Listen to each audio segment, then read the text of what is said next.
Start कर लो भाई, start करो। क्या हो गया? समझ? बहुत परेशान लग रहे हो। आप लोग प्लीज ये पानी की बोतल साइड में नहीं बर्तन नहीं है पानी की। चूती ना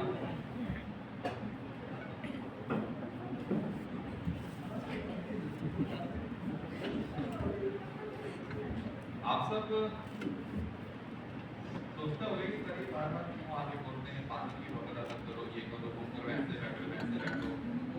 एक्चुअली पता है ये हादसा में काम है, बहुत सालों में वहाँ पर उस टाइम पर रैगिंग होती थी। रैगिंग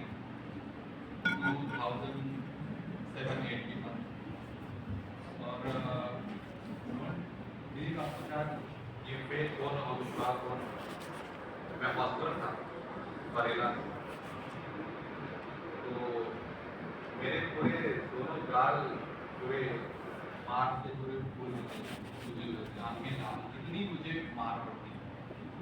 रोज जो आ रहा है वही निकल पड़ता है, बिना किसी वजह के इतनी मार खाई है कि और क्यों यही सब पानी लेके आओ, ये लेके आओ, खाना लेकर आओ, खा ले आओ, रोटी नहीं है, सब्जी नहीं है, खीर नहीं है, ये लाओ। हम तो खाना खाए ना खाए बहुत बात की बात है, उनके लिए पहले थाली लाओ, लगाओ, बैठे खाना खाए। और बहुत चीजें होती थी। वो चीज क्या है कि वो ब्लड में आ गई है, ब्लड में आ गई है कि हर चीज प्रॉपर मैनेज में, ड्रेसिंग सेंस मैनर में, क्लास मैनर में, जहां भी आपको वो मैनर में प्रॉपर एक वो चीज आती है। इसलिए मैं आपको बार बार कहता हूँ, और इसीलिए मैंने शायद W3 में लास्ट वाला एग्जाम जो था, प्रैक्टिकल था, मैंने बहुत डरा था उसमें, क्योंकि मेरे सामने वो ऐसे बैठा था। आप बैठो एटलीस्ट, जब मैं सामने खड़ा हूं या कोई भी स्टाफ फैकल्टी खड़ा है, ये हमारी कर्टसी होती है भाई, इसमें कोई रूल नियम नहीं है, कर्टसी होती है। कुछ अंदर फील आना चाहिए कि हम उस चीज की रिस्पेक्ट करें। क्योंकि आपने शायद फील नहीं किया होगा, आपने फील नहीं किया होगा, आपसे और मुझसे कई लाख बेहतर लोग हैं जिनको यहाँ बैठने का मौका नहीं मिला। आपसे मतलब अभी मैं आपको छोड़ देता हूँ, आपसे बेहतर कई लोग ऐसे हैं, शानदार बच्चे, मैं जानता भी हूँ, जिनको किसी से वजह से यहाँ पर बैठने का मौका नहीं मिला। अगर उनको बैठने का मौका मिला होता तो आज वो क्या से क्या करते। लेकिन इकोनॉमिकली जो भी आप कह लो, आर्थिक रूप से किसी तरह से वो नहीं आ पाए। तो अगर हम यहाँ पर हैं तो थैंक्स टू माता रानी कि हम आज बहुत भाग्यशाली हैं कि हम यहाँ बैठे हुए हैं, इतने शानदार कमरे में, फैन चल रहा है, लाइटें हैं, सब कुछ शांत। तो हम कभी भी इस चीज को फील नहीं करते, लगता है हमको कि हम इसके लायक थे, मुझे है मिला है, ऐसे ही होगा। नहीं, आप गलत हो, ऐसा नहीं मिला आपको। आप काफी भीड़ में से चुनकर आए हो, आप विशिष्ट हो। जब आपको इस बात का एहसास होगा तब पता होगा कि यार बेसिकली हमने कुछ तो अचीव। इसलिए ये सारी चीजें बहुत काम आती है, इसको हम कम्युनिकेशन स्किल बोलते हैं। ठीक है, बहुत चीजें इसमें हैं। इसलिए मैं आपसे बार बार कहती ऐसे बैठी, क्योंकि वो चीजें चुभती हैं। मतलब पता नहीं सबको होता है कि नहीं होता, मुझे बहुत होता है, इसलिए मैं बर्दाश्त नहीं करता इसको। ना मैंने कभी किया, ना मैं आपसे ऐसे प्रकोप किया। खैर वो सब आप छोड़ो, सब बात की बात है। हम लोग पिछली क्लास में, तो अभी आप सब मेरी बात को ध्यान से आप सब लिखना है। पिछली क्लास में हमने आपसे कुछ कंपोनेंट्स की बात की थी, और मैंने आपसे कहा था कि all COA divided into two basic parts. Part number 1, components of system. Part number 2, functionality of all components. मैंने एक बार और मैंने आपसे कहा फिर से कि COA जो पूरा का पूरा सब्जेक्ट है, पूरा A to Z पूरा सब्जेक्ट है, उसको मैंने सिर्फ दो पार्ट में ब्रेक किया हुआ है, कंपोनेंट्स और उनका काम, फंक्शनैलिटी। अब मैं आता हूं कंपोनेंट्स में कौन कौन से कंपोनेंट्स में मेनली 3 कंपोनेंट्स थे, मैं दिखाया था आपको। पहला CPU, memory, IO devices. Next आते हैं, यहां पर मैंने आपसे कहा था कि CPU हो, IO डिवाइसेस हो या मेमोरी हो, मेरा काम है ये, हम सब का काम है ये कि मैं इन तीनों में कनेक्शन एस्टेब्लिश करूं, इंटरफेस करूं, तीनों को, मेमोरी से CPU को, CPU से मेमोरी को, IO डिवाइसेस को, सभी को क्रॉस कनेक्शन दूं या उन सभी की आपस में बात हो, कनेक्शन हो, यही है COA। दैट ऑल, इसमें इसके अलावा कुछ भी नहीं।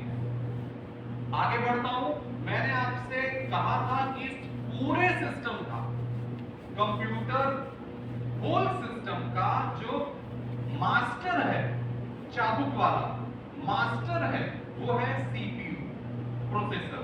याद रखिएगा, पूरे सिस्टम का जो एक इंसान है, मास्टर है, वो, उसको सब पता है। मैं अगर कहूं तो भगवान है वो उसके लिए, सिस्टम के लिए, और वो है CPU, प्रोसेसर।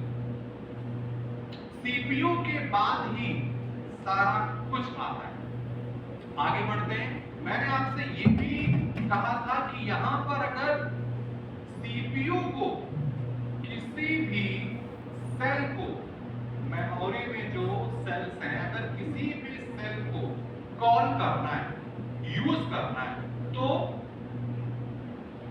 वो सेल के एड्रेस को कॉल करेगा। प्रोसेसर उस सेल के एड्रेस को कॉल करेगा।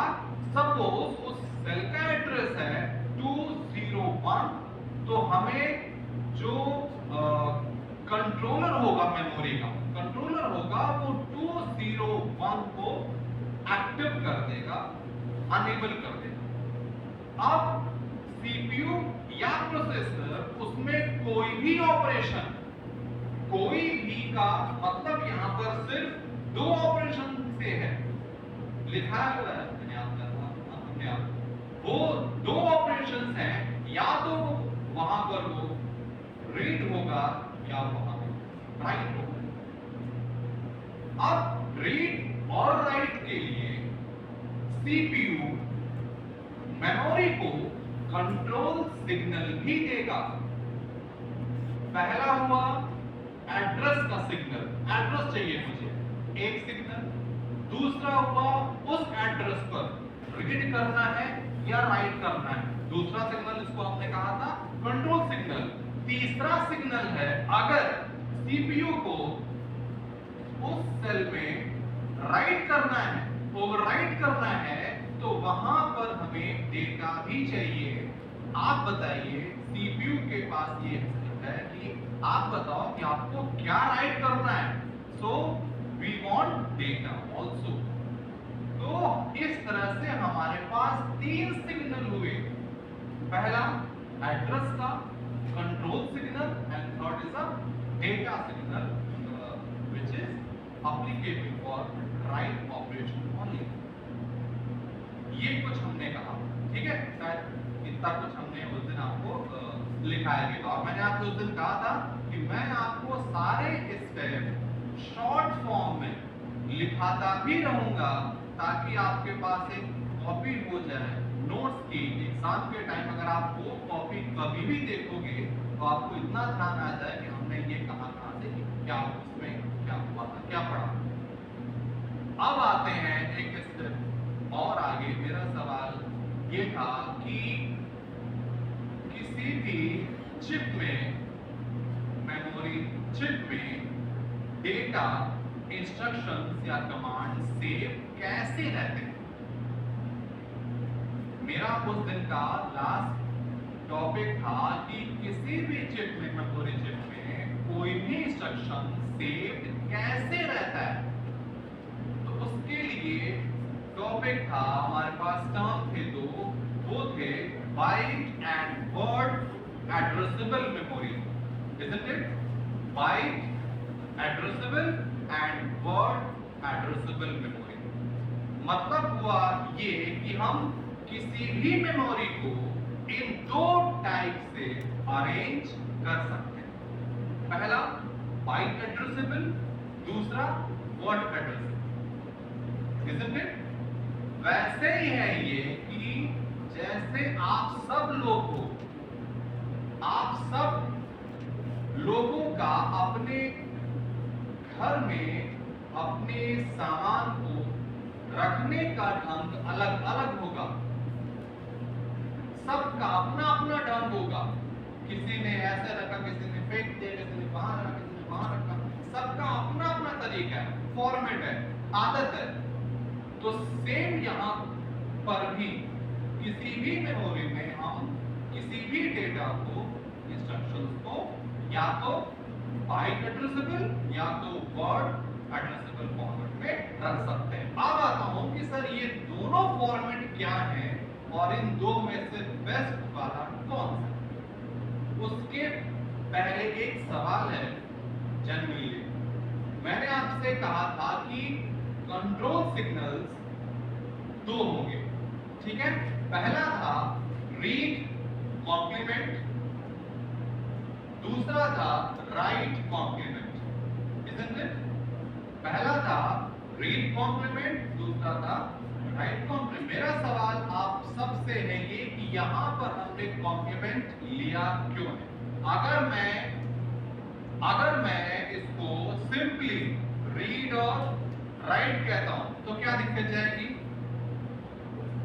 कॉम्प्लीमेंट अगर हमने है कहा तो क्यों कहा हुआ है, बस मेरा आपसे सवाल ये लॉजिकली, और आपसे सवाल इसलिए है क्योंकि आप CSE के हो और आपने थर्ड सेम में डीएस अच्छे से पढ़ा डिजिटल। Anyone guess?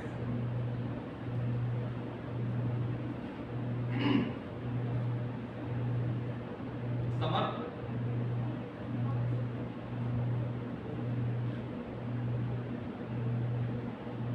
मेरा सवाल सिर्फ आपसे ये है कि आप बताइए कि जो कंट्रोल सिग्नल्स हैं रीड और राइट, इनके ऊपर हमने कॉम्प्लीमेंट क्यों लगाया हुआ है, नॉर्मली क्यों नहीं है ये। हाँ समझ, पहले खड़े हो जाओ। हाँ समझ,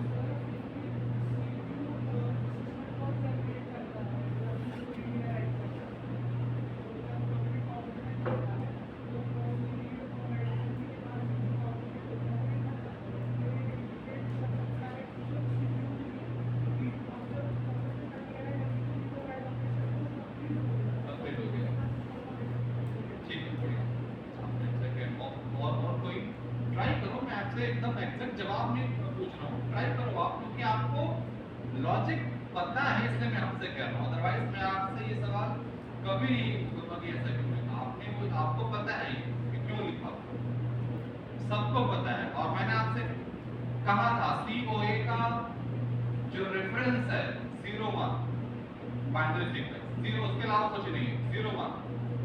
आप बताइए क्यों, हिंट भी है 01। देखिए जैसा उसने कहा ठीक है, काफी हद तक उसकी बात सही है। मेरा व्यू जहां तक ये है कि कॉम्प्लीमेंट का मतलब यहां पर ये है कि यहां पर सिग्नल इनपुट्स एक्टिव लो है। मैं एक्टिव लो की बात कर रहा हूं। अगर एक्टिव हाई होता, हमने सबने देखा हुआ था कि 0 और 1 मींस एक्टिव हाई, और 1 अगर था, इनपुट हमारा 1 था, हाई था, तो मैं सिर्फ रीड और राइट लिखता, नॉर्मल है जो कि जेन्युइन है। लेकिन अगर हमने आपके सामने कॉम्प्लीमेंट लिखा हुआ है, इसका मतलब साफ है कि यहां पर एक्टिव लो की बात हो रही है। एक्टिव लो की बात हो रही, मतलब यहां पर इनपुट एक्टिव हाई ऐसा 0 है, 0 है, इनपुट जो है वो क्या है 0 है, इसलिए मैंने 0 को कन्वर्ट किया एक्टिव हाई करने के लिए यहां पर कॉम्प्लीमेंट लिखा हुआ है। ये चीज मैंने आपको बताई थी मक्स में, डीमक्स में।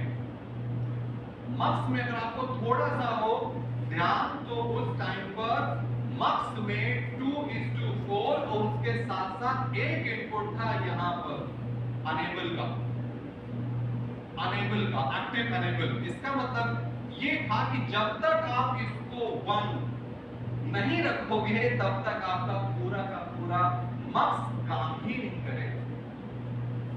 एक्टिव हाई, इसलिए हमने यहां पर इसको एक स्विच दिया था ऑन ऑफ करने के लिए। डिकोडर में भी, मक्स में भी होता है और डिकोडर में भी होता है।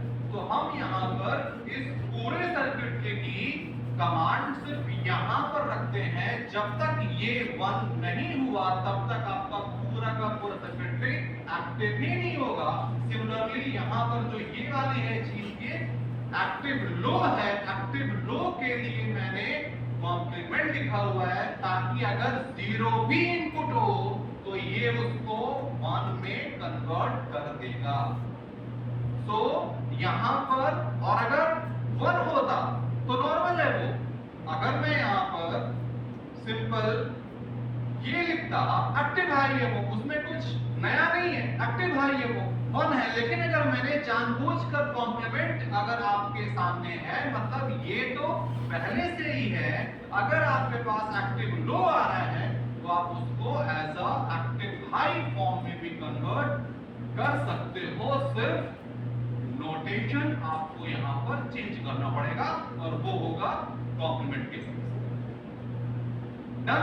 अब आते हैं बाइट और वर्ड में। Byte means 1 byte means 8 bit. बोलो भाई, 1 बाइट मींस 8 बिट। वर्ड की जहां तक बात है, वर्ड मतलब ये हुआ कि उसमें कितने बिट इंफॉर्मेशन सेव है। वर्ड मींस उसमें कितने बिट सेव है। 8 बिट है, 16 बिट है, 32 बिट है, कितने बिट है ये वर्ड की साइज बताता है। अब वो वर्ड कहां से आ रहा है बताऊंगा मैं, बट यहां पर बाइट की जहां तक बात है, 1 बाइट मींस 8 बिट ऑलवेज। अगर हम सबके पास बाइट एड्रेसेबल है, इसका मतलब ये हुआ कि मुझे वहां पर हर एक सेल में 8 बिट डेटा ही मिलेगा। Got it? अगर बाइट एड्रेसेबल है, इसका मतलब ये हुआ कि हर एक सेल में मुझे 8 बिट डेटा ही मिलेगा। But in the case of word addressable, वहां पर वो चेंज होगा। और चेंज कैसे? कैसे? According to CPU. ओके, लिखिए, तब मैं आगे और बात करता हूं। वी नो दैट, हेडिंग के बाद जहां तक आपने कल तय किया उसके बाद, we know that 1 byte equal to 8 bit. We know that 1 byte equal to 8 bit. नीचे subheading word size, subheading word size लिखिए please. Word size is defined as number of bits. Word size is defined as number of bits processed by the processor, at a time. Done? At a time. उसके बाद लिखिए note, नीचे उसके लिखिए note या remark, as you wish, please. Word size लिखिए word size varies from processor to processor. Word size varies from processor to processor. Got it? Word size varies from processor to processor. इसके बाद एक draw कर लो इसको आप पहले.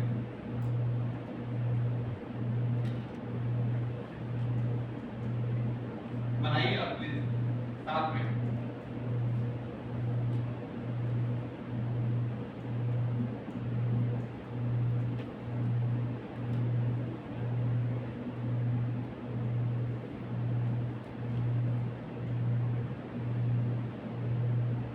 ये table देखिए. यहाँ पर है मेरे पास पहला 8 बिट, 16 बिट,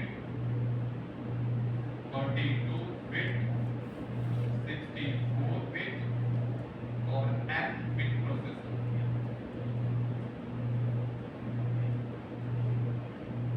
इसको एग्जांपल चाहिए. 8 बिट, 16 बिट, 32 बिट, 64 बिट और n बिट प्रोसेसर.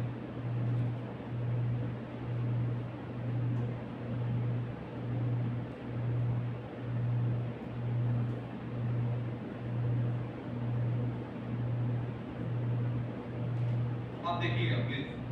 यहाँ पे देखिए सब लोग. फिर लिखना मैं आपको वो बताएं. मेरे पास ये 4 प्रोसेसर्स हैं. मेरी बात को ध्यान देना. मेरे पास 4 प्रोसेसर्स हैं. 8 बिट, 16 बिट, 32 बिट और 64 बिट. अब ये जो दो कॉलम्स हैं, बाइट वाला और वर्ड वाला, ये दोनों कॉलम क्यों हैं? किसके हैं? मेमोरी के.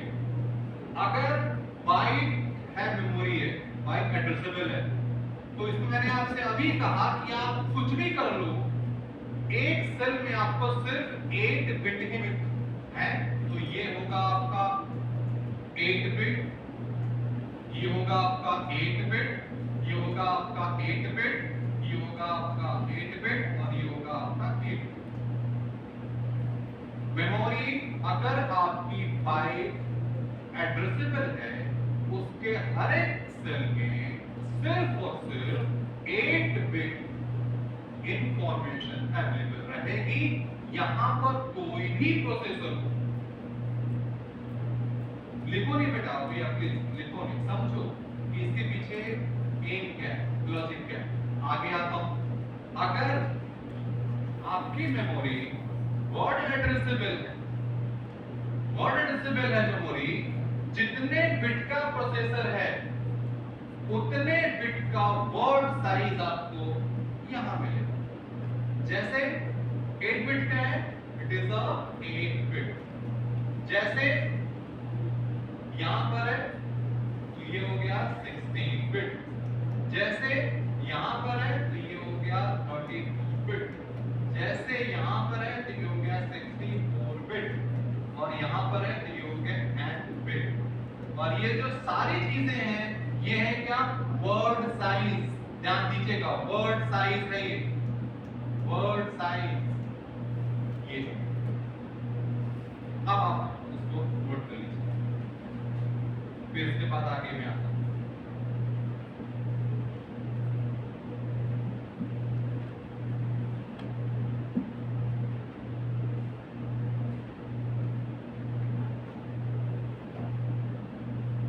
लिखिए इसके बाद हेडिंग में बाइट एड्रेसेबल मेमोरी हेडिंग है. इसके बाद bite addressable memory.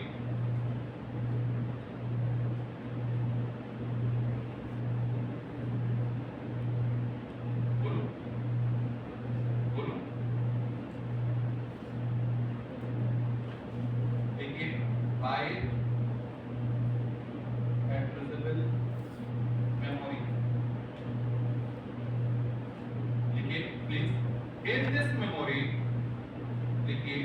in this memory each memory cell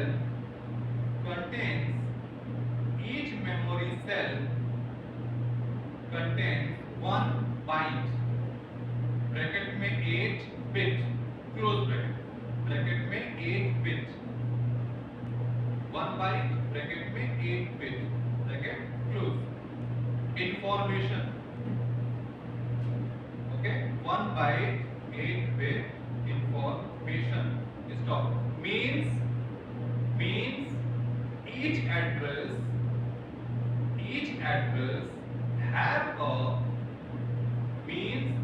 address have a 8-bit information. Each address 8-bit information. Stop. Next heading, word addressable memory. Word addressable memory.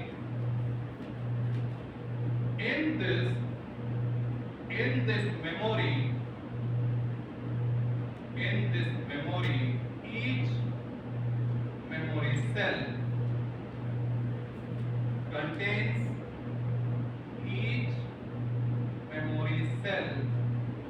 contains one word information.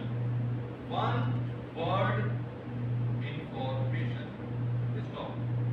One word information. Stop. इसके बाद लिखिए note या remark. Remark के पहले, listen to me, remark के पहले अगर मैं आपसे कहूं, सवाल करता हूं कि ओके, बाइट और वर्ड, इन दो में से हमारे लिए, सिस्टम के लिए बेस्ट मेमोरी एड्रेस कौन सा होगा? अगर मैं आपसे सिर्फ इतने को देख के एक सवाल कहूं कि ठीक है, मेरे पास दो फॉर्मेट हैं, बाइट और इसका वर्ड का, इन दो में से मेरे सीपीयू के लिए, सिस्टम के लिए बेस्ट कौन सा होगा memory address?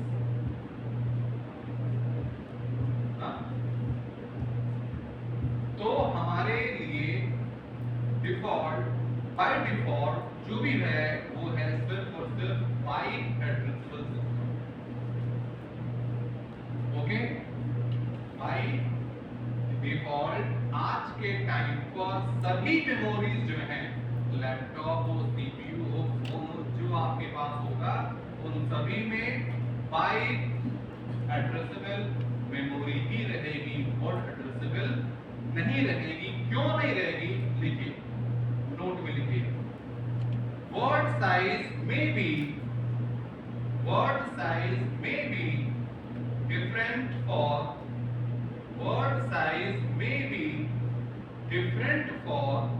different processors.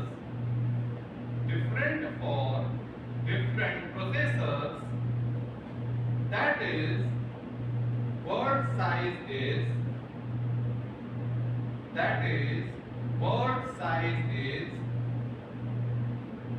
ambiguous. Ambiguous. ambiguous.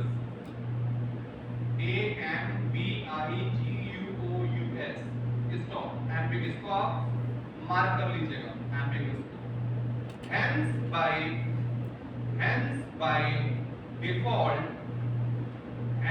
by default memory is byte addressable. Default memory is byte addressable. ठीक है भाई? सब्जेक्ट कुछ क्या लिखा नोट में?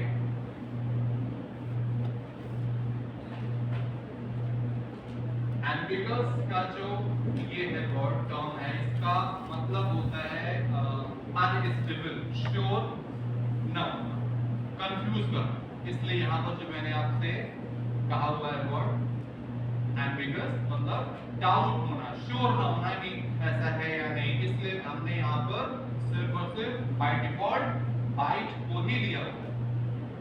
ठीक है, एग्जाम्पल लिखिए, एग्जाम्पल लिखिए।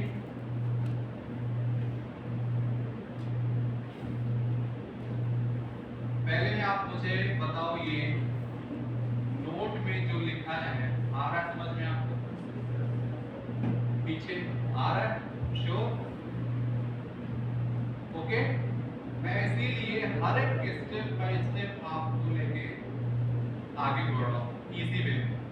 अब मैं इसी का एग्जाम्पल लेता हूँ, ठीक है? देखते हैं, लिखिए एग्जाम्पल लिखिए।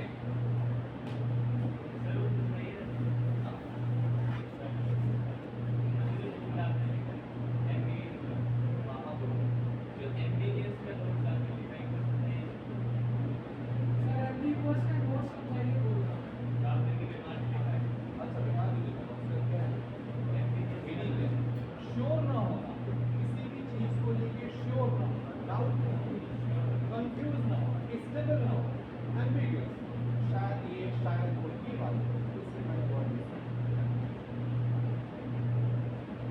वर्ड में मैंने आपसे बोला वर्ड साइज श्योर नहीं है, स्टेबल नहीं है, जबकि ये वाला जो था 8 बिट वाला वो श्योर आ रहा है। हर एक जो होगा सेल उसमें आप 8 बिट होंगे, श्योर है वो। वर्ड में वो चीज लगातार चेंज होती है, इसलिए मुझे अभी तक नहीं पता कि मैं किसको लूंगा, 8 बिट को लूंगा, 16 को लूंगा, 32 को लूंगा। इसलिए मैंने कहा कि वहां पर बाय डिफॉल्ट वो बाइट ही रहेगी, और उसका और ऐसा क्यों है वो उस पे आ रहा है।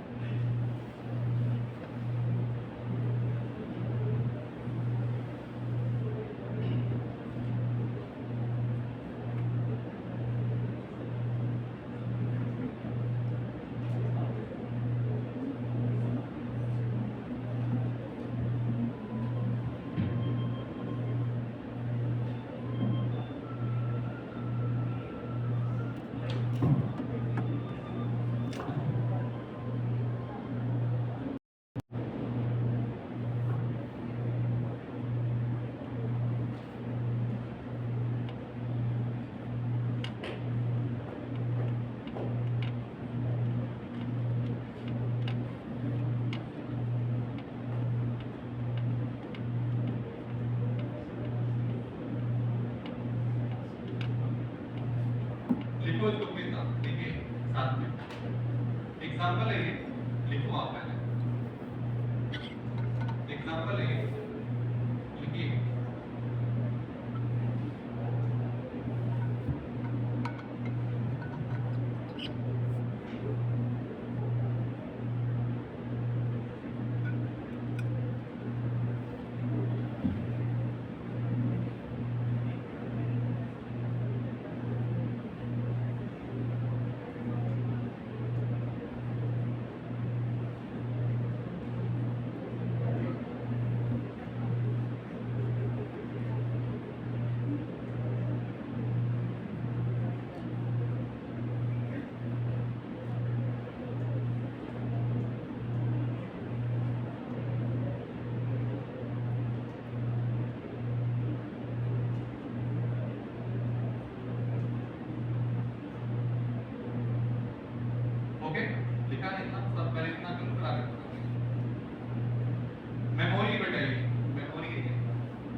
ओके सभी का देखिए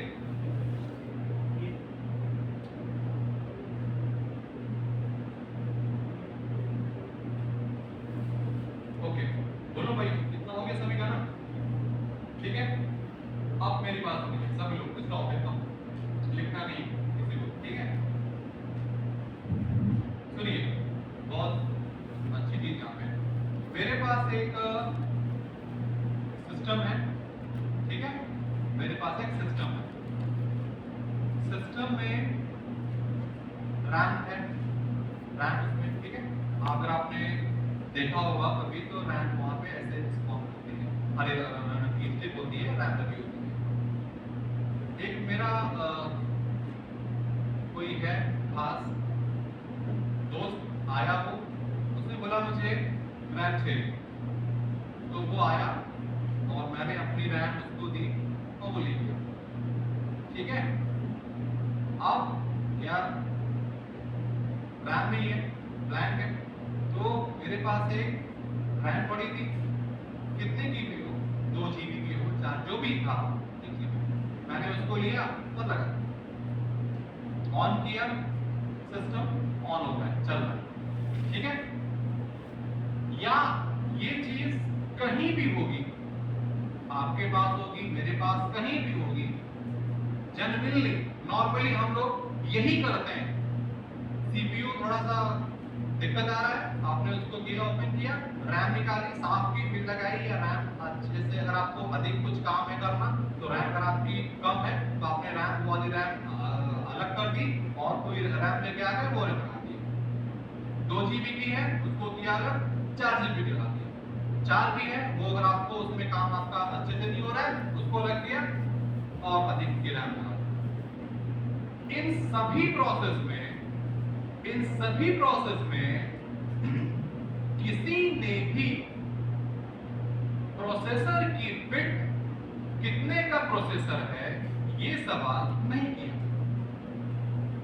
किया क्या इन सभी ऑपरेशंस में किसी ने भी ये सवाल नहीं है किया कि आपके सिस्टम में सीपीयू प्रोसेसर कितने बिट का है या मैं उसको जहां लेके जा रहा हूं उसके पास कितने बिट का प्रोसेसर है पूछते हैं हम कभी सवाल करते हैं कभी नहीं करते वो हमारे चलन में ही नहीं है प्रैक्टिस में ही नहीं है हम सिर्फ रैम देखते हैं रैम लिया आपने काम किया डन अब यहां आता हूं सुनना बिल्कुल ध्यान से अब यहां आता हूं मेरे पास 32 बिट का प्रोसेसर है अब इसने एड्रेस रिक्वेस्ट जनरेट की एड्रेस लोकेशन है 2000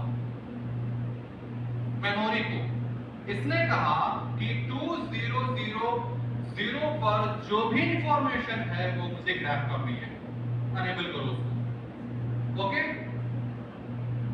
प्रोसेसर है 32 बिट का आपके सेल में मेमोरी के सेल में 1 बिट इंफॉर्मेशन है क्योंकि ये बाइट एड्रेसेबल मेमोरी है बाय डिफॉल्ट और 1 बिट में 8 बिट ही इंफॉर्मेशन है प्रोसेसर है 32 बिट का उसको 32 बिट चाहिए क्योंकि वो अप टू मैक्स 32 बिट को एक टाइम पर प्रोसेस कर सकता है ना उससे कम ना उससे ज्यादा तो नहीं कम भी नहीं करेगा दिक्कत आएगी एरर आएगी ज्यादा तो है नहीं पॉसिबल नहीं अब इसके पास सिर्फ एक सेल में जो इसने उसको बोला है लोकेशन एड्रेस वो है 2000 यहां पर सिर्फ 8 बिट है क्या देगा उसको कंट्रोलर उसको क्या देगा 8 बिट देगा कितना यस कंट्रोलर उसको 32 बिट ही देगा कहां से ये 4 8 8 8 8 लोकेशन थी 2000, 2001, 2 and 3। अब ये पूरे जो आपके पास हैं 32 बिट वो आ जाएंगे यहाँ, क्योंकि उसको 32 बिट ही चाहिए। इसमें और भी बहुत सारे हैं टर्म्स, मैं आपको बारी बारी से आऊंगा, लेकिन मैं अभी सिंपल बात कर रहा हूं कि यहाँ पर मुझे 32 बिट ही चाहिए, और 32 बिट आपके पास आ रही है इन चार को कंबाइन करने के बाद। अगर यहाँ पर 64 बिट होता तो फिर ये 8 बिट के 8 सेल्स को लाकर वहां पर देता। कैसे? सपोज मेरे पास 4 नंबर है, मुझे इसको सेव करना है 4 नंबर को डेसिमल में। बाइनरी में क्या होगा? ये 0100 होगा ना भाई। लेकिन यहां पर एक सेल में 8 बिट इंफॉर्मेशन है, इसलिए यहां पर 0000। समझना, 8 में 8 बिट आ रही हैं, लेकिन ये सिर्फ 4 में था, इसलिए हमने इसके पहले 4 0 और लगा दिए। ये आपका हो गया 8 बिट। अब ये 8 बिट यहां पर आके स्टोर रहेगी, सेव रहेगी। लेकिन 32 है बिट, इसको पूरी 4 सेल चाहिए। 32 बिट है, इसको 4 सेल चाहिए, तो हमें इस 4 नंबर को, डिजिट को 32 बिट में अरेंज करना होगा, तब वो जाकर एक साथ 4 सेल को वहां पर वो दे पाएगा। ये है एक टाइम पर प्रोसेसिंग, एट अ टाइम। अगर एक टाइम के बाद अगर हमने एक बार और 2000 एड्रेस एक बार और जनरेट किया, मेरी बात को समझो क्या बोल रहा हूं। एक टाइम पर हमने ये किया, डन। अगले टाइम T2 पर एक बार और हम सबने 2000 एड्रेस जनरेट किया। अब क्या यही डेटा T2 टाइम पर, यही डेटा इसके पास जाएगा? सवाल नहीं है, ये क्वेश्चन मैंने आपको सिर्फ दिया है थिंक के लिए, सोचने के लिए दिया, पूछा नहीं मैंने आपसे। एक टाइम T1 पर एक प्रोसेस में मैंने कहा कि मुझे 2000 एड्रेस चाहिए, इसने आपको 4 लाकर दे दिया। अगले टाइम T2 पर फिर इसने वही सेम एड्रेस जनरेट किया, तो क्या अगली बार एक बार और इसको वही 4 सेल का डाटा जाएगा कि नहीं जाएगा? ये सोचने का बात। आपने जो कुछ बोला आऊंगा मैं उस पर, लेकिन अभी उसका सही टाइम नहीं आई बात। अब अगर यहां पर बाइट की जगह वर्ड होता, समझिएगा, अगर अब यहां पर बाइट की जगह वर्ड एड्रेस था, ठीक है, होता, अब यहां पर 8 बिट आपको नहीं मिलेगी। कितनी मिलेगी? जितने का आपका प्रोसेसर है 32 बिट।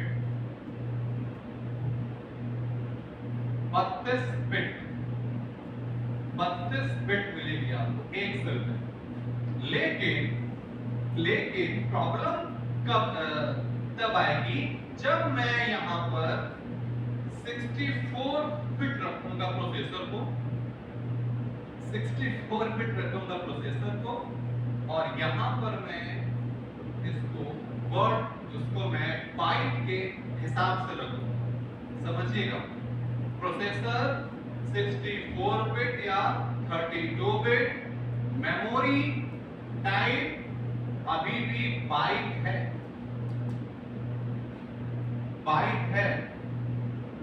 ओके। अब इसको एक टाइम पर 64 बिट चाहिए, जबकि यहां पर 64 बिट अवेलेबल ही नहीं है, तो या तो वो ब्लैंक जाएगा, मिल जाएगा या ब्लैंक वाली बात यहाँ पर है ही नहीं है, बेकार की बात है। सिंपल सी बात यहाँ पर ये है टेक्निकली कि आपका प्रोग्राम एग्जीक्यूट ही नहीं होगा, एरर आएगी।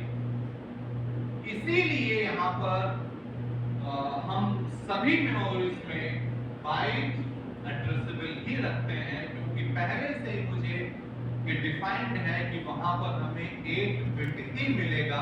अब वो 8 बिट कितने सेल को लेकर आ रहा है ये अलग बात है। वर्ड में होता तो फिर आपका वो जो जितने बिट का प्रोसेसर है उतने बिट आपको यहाँ पर एक सेल में चाहिए। किसी ने रैम उठाकर चेंज की, तो आपका पूरा स्लॉट ब्लैंक हो गया, तो आपका प्रोसेसर रन ही क्या करेगा?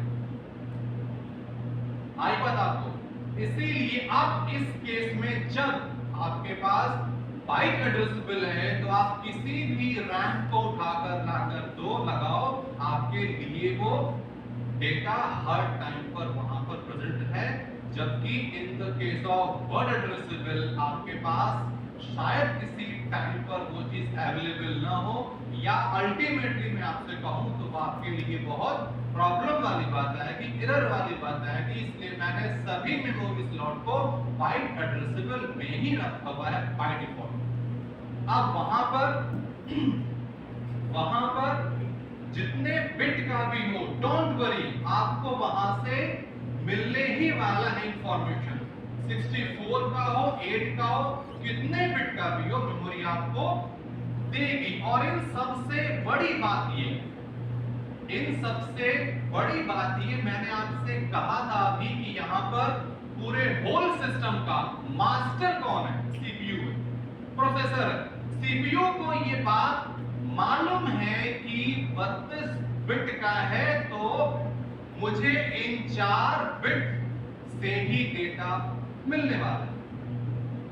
वेरी उसको ये, क्योंकि सीपीयू ने ही इसको इंस्टॉल किया हुआ मेमोरी में, पता है उसको कि ये चीज कहां पर है, ये चीज कहां पर है। अगर शायद ये सवाल हो, लॉजिकली आए जनरली, सर अगर इन 4 में से एक खाली हो, अगर इन 4 में से एक खाली हो, कुछ ना हो यहां पर, फिर क्या होगा? मेमोरी नहीं वहां पे, 32 था, 32 थे बिट, ये इसने इसको किया तो यहां से इसने 1 2 3 4 काउंट किया, 32 हो गया। लेकिन उन 4 में से एक सेल ब्लैंक है, देन है ना भाई, आ सकता है नहीं ये सवाल? बोलो इधर, आ सकता है ना? गलत है, क्वेश्चन ही गलत है, और ये प्रैक्टिकली पॉसिबल ही नहीं है कि कोई भी एक सेल वहां पर ब्लैंक होगा, पॉसिबल ही नहीं है। 0.01% नहीं, आपको साफ साफ कह रहा हूं, मैंने आपको अभी कहा सीपीयू क्या है? मास्टर है इस पूरे सिस्टम का। सीपीयू को पता है कि किस सेल में क्या रखा हुआ है, तो वो एड्रेस को कॉल करने से पहले इंश्योर होगा कि वहां पर वो चीज है कि नहीं है। यहां पर ब्लैंक या नील जैसी कोई बात का प्रश्न या डाउट उठना ही नहीं चाहिए। उठता ही है, जनरली उठता ही है। ये लोग पूछा भी गया कि सर 4 तो आपने कहा ठीक है सर, अगर 4 में से 2 होंगे वो तो खाली होंगे, तो ब्लैंक होंगे, तो आप क्या बोलोगे आप? क्योंकि ये मैंने पढ़ा था कहीं, इंसान रॉन्ग हो सकते हैं, गलत हो सकते हैं, मशीन कभी भी गलत नहीं होती। ओके, मैं शायद हो जाऊं गलत, ये कभी गलत नहीं हो। इसीलिए सीपीयू हमेशा लोकेशन देगा वही जहां से उसको डाटा अवेलेबल होना होगा वही। इस चीज का 1% भी चांस नहीं है कि उन 4 सेल में से 5 में से 6 में से 2 में से कोई भी एक सेल ब्लैंक होगा, ये तो पॉसिबिलिटी ही नहीं है। इसलिए यहाँ पर मैंने आपसे इसीलिए है कहा कि सबसे बेस्ट ऑप्शन ये है, बेस्ट बात है ये कि हम यहाँ पर अपने सभी मेमोरीज को बाइट के फॉर्म में लें, ताकि वहां से आपको हर एक स्लिप में एक बिट तो कंफर्म है। अब आपको जितना आपको चाहिए सर आपने वहां से कॉल किया होगा। As a compare from word addressable byte transfer is a more faithful, convenient and easy processing. That's why we are going to choose always in all systems byte addressable